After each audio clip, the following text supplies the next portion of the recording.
replace the taillight, you'll see a little door here that is part of the trunk liner. Pull this off. Behind it, you'll see this plastic nut. Sometimes pliers help to break this free. You have to unscrew it. Now if you go up right over here, you'll see a second one. Remove this one as well.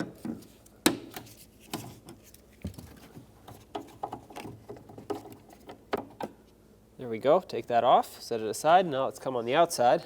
Now if you're on the passenger side, it's easiest if you open up the gas cap door. That way you can grab this taillight from underneath. If you're on the driver's side, you can just use a plastic trim tool and stick it underneath.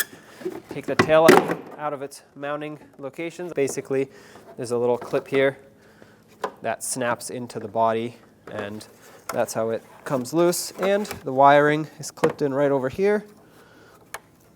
Let's disconnect it. Press on this to release the connector.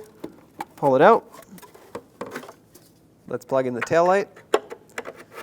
Make sure it clicks. Now line up these two studs with the holes in the body, and of course this pin over here with the mounting clip.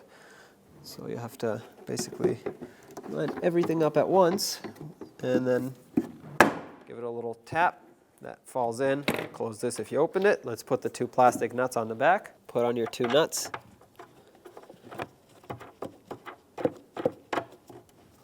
Okay, snug them up by hand. They don't need to be crazy tight.